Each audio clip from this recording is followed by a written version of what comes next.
Assalamualaikum Sobat Poskota. Berikut ini adalah rangkuman video pilihan netizen Poskota selama 3 hari sebelumnya diantaranya. BNN ungkap 2 jaringan internasional WNA pengedar kokain ke Indonesia. KPU DKI gelar simulasi pemungutan suara Pilkada 2024 di Gor Johar Baru. Kebakaran toko sembako di Mampang, petugas masih lakukan pendinginan. BNN musnahkan barang bukti narkotika sebanyak 3,35 ton. Badan Narkotika Nasional, BNN, RI berhasil gagalkan penyelundupan peredaran narkoba sabu jaringan internasional dan penyelundupan narkoba kokain ke Indonesia. Barang bukti yang disita langsung dimusnahkan.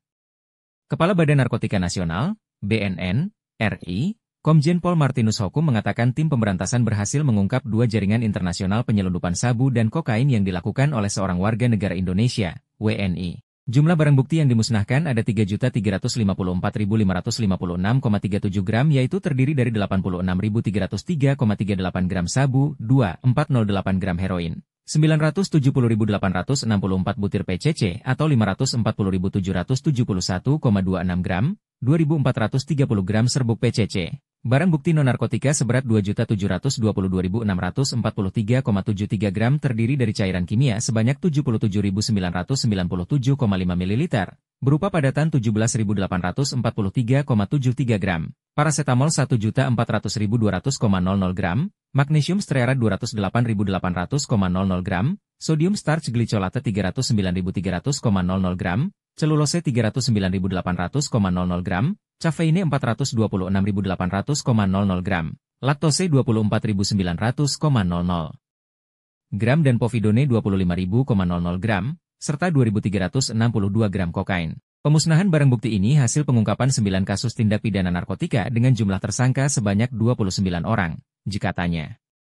Mantan Kadensus Polri ini, Martinus menuturkan barang bukti yang nanti dimusnahkan dari yang ada disisihkan 294 gram sabu, 2 gram heroin, 136 butir PCC, 100 gram PCC serbuk dan 4 gram kokain guna kepentingan uji laboratorium di persidangan. Untuk para tersangka hadir sebanyak 22 orang, 7 orang sisanya mengikuti secara daring di lapas, pungkasnya. Sementara itu mengacu pada Undang-Undang Nomor 35/2009 Pasal 91 Ayat 2 menyebutkan bahwa BNN RI, dalam hal ini penyidik, Martinus Hukum menuturkan wajib melakukan pemusnahan barang bukti maksimal 7 hari setelah barang bukti tersebut mendapatkan ketetapan dari Kejaksaan Negeri setempat. Kemudian pada pasal 90 ayat 1 disebutkan bahwa sebagian kecil barang bukti narkotika disisihkan untuk kepentingan uji laboratorium dan pembuktian perkara. Adapun dari ke-9 laporan kasus narkotika, LKN, ada terdapat peredaran gelap narkotika jenis PCC, paracetamol, kafeine dan carisoprodol, juga melibatkan satu keluarga di Serang, Banten. Selain itu, BNN menemukan juga clandestine lab pada sebuah villa di Bali yang melibatkan warga negara asing asal Filipina.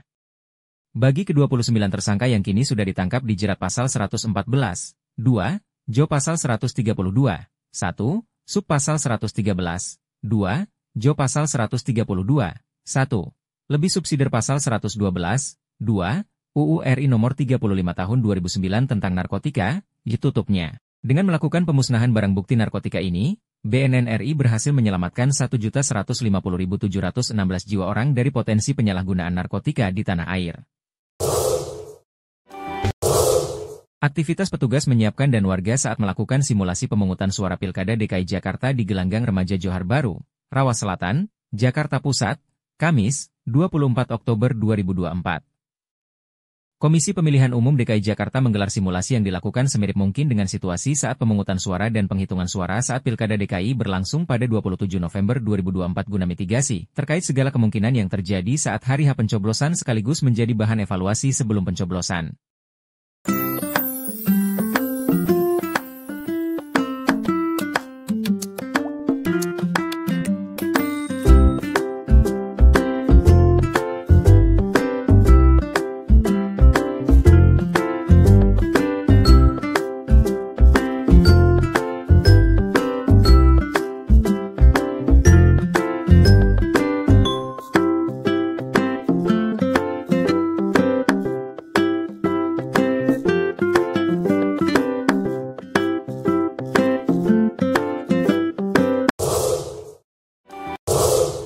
Toko sembako grosir di Jalan Mampang Prapatan Raya RT 6 RW 6, Mampang Prapatan, Jakarta Selatan, Kamis 24 Oktober 2024 malam, ludes terbakar. Sampai saat ini anggota Damkar Jakarta Selatan masih berusaha melakukan pendinginan. Berdasarkan pantauan pos kota di lokasi kejadian, terlihat satu unit kendaraan pemadam bersiaga di depan ruko dengan petugas memeriksa segala sudut di bagian ruko untuk proses pendinginan. Tidak hanya itu, personel polisi dari Polsek Mampang juga berada di lokasi. Sementara itu, saat pos kota mencoba mengkonfirmasi kepada pemilik toko di lokasi kejadian menolak untuk diliput. "Udah dulu ya, jangan dulu," ya ucap seorang wanita mengaku sebagai pemilik toko kepada pos kota sambil tidak mengambil gambar, Jumat 25 Oktober 2024. Terpisah Kasektor Unit Damkar Mampang Jakarta Selatan, Sarono mengatakan kedatangan tim lagi ke lokasi kebakaran toko sembako setelah mendapatkan lagi laporan bahwa pemilik melihat ada asap. Sehingga daripada mengkhawatirkan dilakukan tindakan lanjutan buat pendinginan. Di lokasi kebakaran masih ada tumpukan barang di dalam cukup tinggi dan perlu diurai. Karena semalam banyak barang, sehingga untuk itu kita mantapkan lagi untuk lebih aman, itu turnya. Sementara itu Sarono menyebutkan banyak barang-barang kebutuhan kelontong macam-macam minuman ringan, ada rokok dan mie kue dan mie instan yang terbakar. Penyebab kebakaran dugaan berasal dari arus pendek. Kebakaran ini perlu dikaji lagi dari tim lab dan investigasi. Tidak ada korban dalam kebakaran ini, itu turnya. Sedangkan untuk kerugian yang ditaksir dalam kebakaran, lanjut Sarono masih belum bisa menaksirkan. Karena untuk isi barang-barang yang ditaksir perlu izin terlebih dahulu dari pemilik. Yang terbakar ada di lantai 1, 2, dan 3 kira-kira sekitar 35% mulai dari bagian belakang dan atap. Sedangkan untuk barang yang aman tidak terbakar masih ada 50%, itu tutupnya.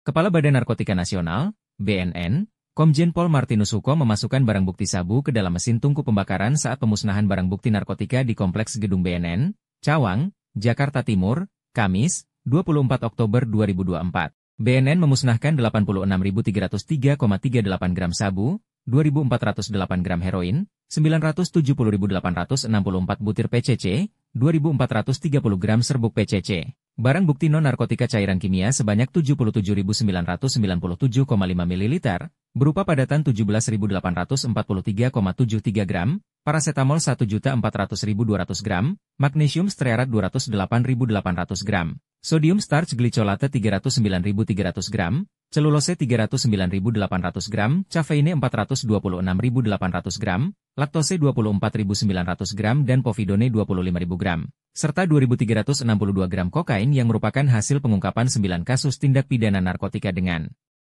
jumlah tersangka sebanyak 29 orang.